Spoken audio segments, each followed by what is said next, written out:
የዛሬው የጽናት ድራማ በጣም አስደንጋጭ ነገር በመጨረሻ ላይ ተፈጥሯል። የማን ህይወት አለፈ ወይንስ ማን ተጎዳ? አቶ ተስፋዬ ወይንስ አቶ ግርማ? አቶ ተስፋዬ የታሰሩበትን እጃቸውን ፈተው ተነስተው አንቀውታል ማለት ነው። አቶ ግርማን ባነቀው ሰዓት አቶ ግርማ ደግሞ ከጎኑ ጋር ሽጉጥ ስለነበረ ያንን ሽጉጥ አንስቶ ደረቱ ላይ መቶታል ማለት ነው። ያን ሽጉጥ አቶ ተስፋዬ ነው ወይንስ ደግሞ አቶ ግርማ ነው የመታው? በጣም ከባድ ጥያቄ ነው። በጣም አወዛጋቢ ነው። በጣም ጓጉቻለሁ እስከሚለቀቅ ማለት ነው። በማያልቅበት ሰዓት ወይንም ማለቅ በሌለበት ሰዓት ነበር ያለቀው። በጣም ከባድ ነው ቤተሰቦች ማለት ነው። ከምላችሁ በላይ በጣም ነው የደነገጥኩት እኔ ራሴ ይሄን ነገር ሳይ ማለት ነው። ሰላም ሰላም፣ ውድ የተከበራችሁ የቻናሌ ተከታታዮች እንዴት ናችሁ? ከኔ ጋር ሁሉ ሰላም ነው። ሰላማችሁ ይብዛልኝ ባላችሁበት ውድ ቤተሰቦቼ።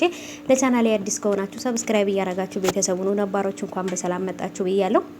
ዛሬ የጽናት ድራማ እንግዲህ ተለቋል። በጣም የሚያስደነግጥ ነገር ተፈጥሯል። በመጀመሪያም እንግዲህ አቶ ተስፋዬ እንደጠፉ እናውቃለን። ያለፈው ክፍል ላይ አቶ ግርማ ለጠዋት ላይ ወይንም ሌሊት ላይ ከቤት ሲወጡ ነበር ማለት ነው። ያሰቡት ነገር በቀል የሆነ ነገር ከውስጣቸው እንዳለ ያስታውቃል ፊታቸው ላይ። እሳቸው ወይንም የጽናት አባት ከቤት ወጥቶ ሲሄድ ነበር ያለቀው የባለፈው ክፍል። አሁን ላይ ደግሞ ያለቀው በጣም አሳዛኝ ነበር ማለት ነው። አቶ ግርማም እንግዲህ ቤተክርስቲያን ነኝ ያለሁት ብሎ ለልጁ ደውሎላት ነበረ። በጣም ተጨናንቀው ጠዋቱን ሙሉ ተነስተው ቀኑን ሙሉ ሲጨነቁ ነው። ከሰዓት ነበረ ደውሎ ልጁ እንዳትጨነቅ የነገራት። ግን ደግሞ ራሄል ተብየዋ ራሄል ሰይጣን ስለሆነች ሁሉም ሰው እንደሷ ስለሚመስላት ይህንን ነገር አሁንም አቶ ተስፋዬና አቶ ግርማ በዚህ ድርጅትና በዚህ ንብረት የተነሳ ስለሚጣሉ ድርጅቱን አጭበርብሮ የወሰደ ስለሆነ አቶ ተስፋዬ ይሄን ነገር ስላደረገ አሁንም ቢሆን ሁለቱ አንድ ላይ መጥፋታቸው የሆነ ነገር አለ።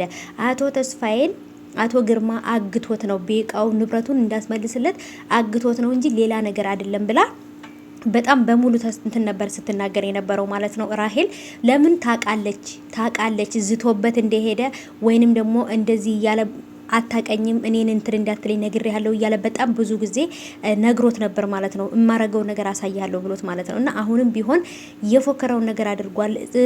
ጽናትም ደግሞ አባቷ ይሄን ነገር እያደረገ እንደሆነ ስለገባት ለፖሊስ ሂዳ ተናግራለች። የደወለበትን ቁጥር ራሱ ሂዳ ለፖሊስ ሰጥታለች። ምክንያቱም አባቷ መጥፎ ነገር እንዳያደርግ አቶ ተስፋዬ አልፈረመም ካለ እንደሚገለው ነግሮታል ማለት ነው። እዚህ ጋር እንዳያችሁት እሱ ወደ ኋላ እንትን ብሎ በጣም አስቸጋሪ ሰው ነው አቶ ተስፋዬ እያለ ሲለው አቶ ተስፋዬ ደግሞ እጃቸውን ፈተውት ነበር ከታሰሩበት እግራቸውን ፈተው ሂደው ነበር ያነቁት ማለት ነው አቶ ግርማ። ከዛም በኋላ የተፈጠረው ነገር እንግዲህ እንዳያችሁት ነው። ምን ተፈጠረ? ጉዳት ብቻ ቢሆን ደስ ይለኛል፣ አቶ ተስፋዬ ባይሞቱ ደስ ይለኛል። ወይንም ደግሞ ሽጉጡ ወደ አቶ ተስፋዬ ነው ወይንስ ደግሞ ወደ አቶ ግርማ ነው የተተኮሰው? በጣም ከባድ ጥያቄ ነው። ምክንያቱም የሁለቱም ደረት ላይ ነበረ አገብ ላጠገብ መሀል ላይ ነበር የነበረው ሽጉጡ። ስለዚህ አቶ ተስፋዬ ናቸው ወይንስ አቶ ግርማ ናቸው ሽጉጡ ያረፈባቸው? በጣም ከባድ ጥያቄ ነበር ማለት ነው።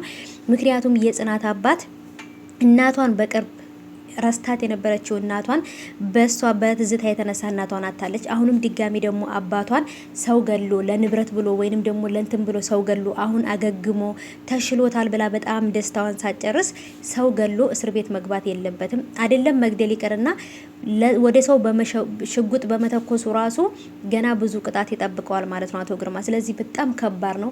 ከዚህ በኋላ የጽናት ህይወት በጣም ከባድ ይሆናል ብዬ አስባለሁ። ግን አባቷ ምንም ባይሆንባትና አቶ ተስፋዬም ደግሞ ምንም ባይሆኑ በጣም ደስ ይለኛል። ትንሽ ጨረፍታ ቢሆን ወይም ደግሞ ትንሽ ጉዳት ብቻ ቢሆን ደስ ይለኛል። ግን ደግሞ ሽጉጡ ተተኩሷል። ማንጋ ይረፍ ምን ይፈጠር የሚታወቅ ነገር የለም። በጣም ከባድ ነው እውነት ለመናገር እዚህ ጋር ወረቀቱም ቶሎ ብሎ ቢፈርሙለት በጣም አሪፍ ነበረ። ግን ያን ነገር እሳቸው ቀስ ብለው በሽተኛ ስለሆነ እሳቸው ሽማግሌ ናቸው፣ አቶ ግርማ ደግሞ ወጣት ነገር ነው። ስለዚህ እንደማይችሉ ስለሚያውቁ ከጀርባ መተው ነበር የያዙት ማለት ነው። ምክንያቱም ሽጉጥ እንደያዘ ያውቃሉና ያ ሽጉጥ እንግዲህ ማን ላይ እንዳረፈ ማወቅ በጣም ከባድ ነው። አቶ ማነው ትዝታን ብትሆን በህይወት ይሄን ሁሉ ነገር አድርጋ ነው የሞተችው።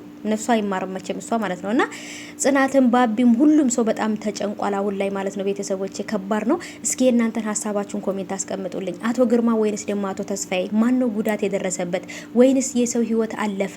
ምንድነው የተፈጠረው? እስኪ ግምታችሁን ኮሜንት አስቀምጡልኝ። እኔ በጣም ፈርቻለሁ።